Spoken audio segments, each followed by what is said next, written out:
नमस्कार दोस्तों। आप सभी का मेरे चैनल पे स्वागत है। आज मैं स्विंग ट्रेडिंग का भाग दो आप सभी के सामने प्रस्तुत करने जा रहा हूँ। ये जो swing trading stock selection series का आज ये भाग दो है और इसमें मैंने आज एक नया स्टॉक को सेलेक्ट किया स्विंग ट्रेडिंग के लिए, तो आज हम उसी पे चर्चा करेंगे। तो ये है KRBL स्टॉक। आप सभी इस पे देख पा रहे होंगे कि इसका कैसे इस पे एंट्री लेना है और इसके टारगेट क्या क्या है। मैंने इस स्टॉक को देखा और मुझे लगा कि ये स्टॉक अभी अप ट्रेंड में है और बहुत अच्छे तरीके से ये अप ट्रेंड में है और इसका वॉल्यूम भी अच्छा है। अभी फिलहाल इसने क्या किया है कि मे बी अभी मार्केट बहुत हायर हाई बना रही है और प्रॉफिट बुकिंग के कारण शायद ये नीचे रिट्रेस होके आया और ये अच्छा मौका है इस स्टॉक में एंट्री करने के लिए।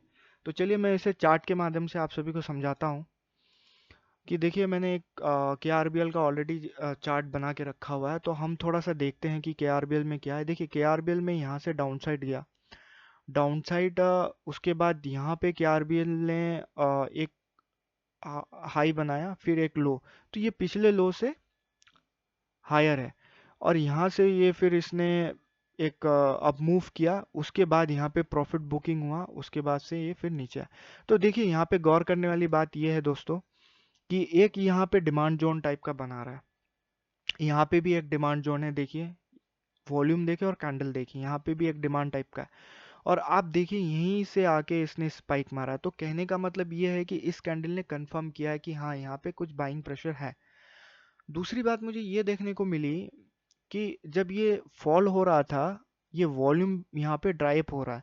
तो जब भी ऐसा कंडीशन हो कि मार्केट ऊपर भाग रही है और वॉल्यूम कम होते जा रहे हैं, एकदम ड्राई अप हो गए, और अगर वहाँ सडनली रिवर्सल हो गया डाउन साइड के लिए, तो बहुत ही स्ट्रॉन्ग रिवर्सल हो सकते हैं। उसी तरीके से मार्केट डाउन साइड जा रहा और वॉल्यूम ड्राई अप हो गए, वहाँ से अगर अपसाइड के लिए रिवर्सल होता है तो बहुत तेजी से वो अपसाइड जा सकता है। तो ये एक जनरल एनालिसिस कहता है कि मार्केट इस तरीके से एक्ट कर सकता है। मार्केट सुपीरियर है हम नहीं जान सकते, लेकिन हम एनालिसिस के थ्रू से प्रिडिक्ट बट्स कर सकते हैं कि हाँ मार्केट यहाँ पे जा सकता है। तो अब मुझे ये लग रहा है कि अगर इसने 265.15 के ऊपर ब्रेकआउट दिया और कुछ वॉल्यूम के साथ ब्रेकआउट दिया, तो ये टारगेट आपका मैंने यहाँ पे शो करके रखा हुआ है 299, यानी कि अप्रोक्सीमेटली 300 के आसपास ये जा सकता है। और स्टॉप लॉस इसका होगा आपका 254 11.15। तो ये हो गया KRBL। तो इसे आप अपने वॉच लिस्ट में डालिए और इसको आप वॉच करिए। इसमें आपको अच्छी एंट्री और प्रॉफिट लेने का मौका मिल सकता है। और हमेशा एक बात ख्याल करिएगा, बहुत लोग क्या करते हैं कि हाँ भाई हमने बता दिया और उन्होंने ये 265 यानी कि इस जोन के बीच में ही खरीद लिया। आप कर्जर को शायद देख पा रहे होंगे, ये गलती कभी मत करिएगा। हमेशा कोशिश ये करिएगा कि जब ये ब्रेकआउट अपसाइड की तरफ दे तभी आप बाई करें, और बाई करने के बाद आप उसको देखते रहिए, एनालिसिस करते रहिए कि वो आपके अगेंस्ट जा रहा है कि वो आपके हिसाब से जा रहा है। तो ये चीज़ है, कभी भी बीच में ना खरीदें। तो ये हो गया KRBL। ठीक है, ये KRBL के बारे में हमने बात बता दी और एक दो पॉइंट इंपॉर्टेंट। अब हम उस बारे में बात करेंगे जो मेरे पहले वीडियो में मैंने दो स्टॉक आप सभी को दिए हुए थे। उन दो स्टॉक के बारे में आज चर्चा करेंगे। एक मान लीजिए मैं उसके बारे में एक अपडेट आपको दे रहा हूँ। और पहले वीडियो में थोड़ी साउंड की भी प्रॉब्लम थी, उस चीज़ के लिए मैं आप सभी से माफ़ी मांगता हूँ और आगे से कोशिश करूँगा कि उस तरह की टेक्निकल एरर ना आए। और आपको कोई भी चीज़ मुझे बतानी हो तो अच्छे से मैं बता पाऊँ और साउंड उनकी इशू दोबारा ना आए। चलिए मैं आपको आगे की स्लाइड पे दिखाता हूँ। ये KRBL, ये आज का नया स्टॉक है, आप सभी देख पा रहे होंगे। दूसरा है कैपली पॉइंट, जो जिसको मैंने आज का अपडेट है, जिसको मैंने 6 तारीख को शायद मैंने दिया हुआ था। हाँ, 7 के आसपास, 6-7 के आसपास मैंने दिया हुआ था। तो ये जो स्टॉक है, इसमें मैंने लास्ट वीडियो में डिस्कस किया हुआ था कि ये एक फैलिंग वेज है। तो जब भी इस तरह के दोस्तों होते हैं पैटर्न, ये बहुत स्ट्रॉन्ग पैटर्न होते हैं क्योंकि ये कंसोलिडेटेड पैटर्न होते हैं।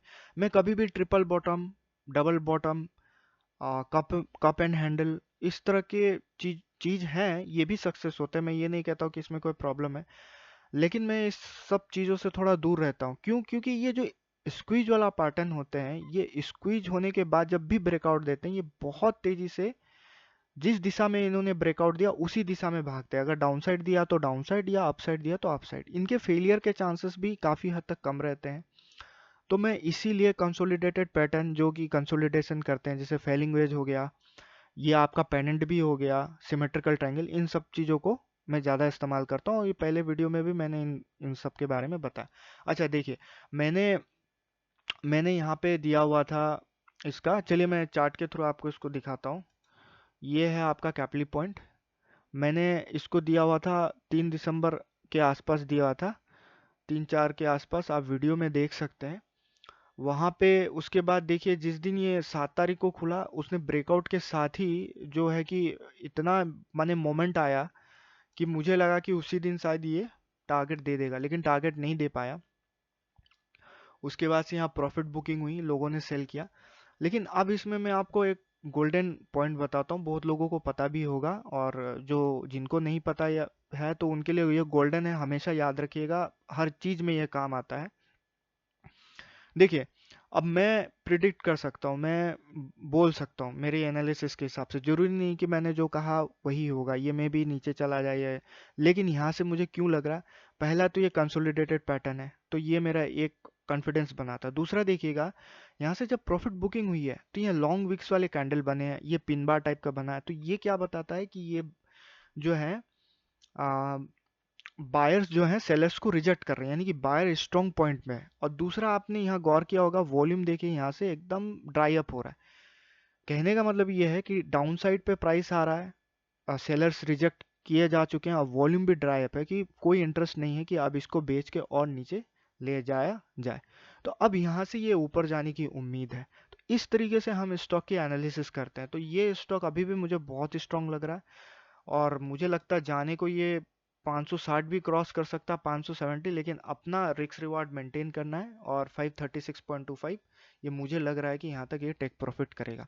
दूसरा एक चीज़ और दिखाता हूँ, देखिए यहाँ पे बहुत बड़ा कैंडल पे मूव हुआ, फिर यहाँ पे प्रॉफिट बुकिंग हुई, फिर ये देखिए बड़ा कैंडल पे मूव हुआ, फिर यहाँ प्रॉफिट बुकिंग हुई, फिर यहाँ पे बड़ा कैंडल पे मूव हुआ, फिर यहाँ पे प्रॉफिट। तो उसी तरीके से एक प्रॉफिट बुकिंग आता, उसके बाद वो ट्रेंड कंटिन्यूएशन पे रहता है। ठीक है दोस्तों, तो ये हो गया आपका कैपली पॉइंट का, तो इसको आप होल्ड करें। और आगे हम बात करेंगे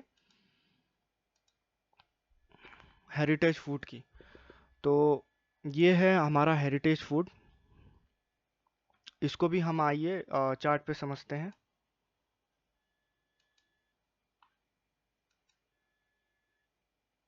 देखिए, हेरिटेज फूड में ये अप ट्रेंड पे था, तो हमने गोल्डन रेशियो वाला रूल बताया था लास्ट टाइम पे, कि मुझे लगा कि यहाँ से रिट्रेस करेगा, बट इसने यहाँ से रिट्रेस किया नहीं, और ये जो है यहाँ से ब्रेकआउट कर गया। तो ये सेटअप फेल्ड हो चुका है, इस पे और आगे काम करने की जरूरत नहीं है।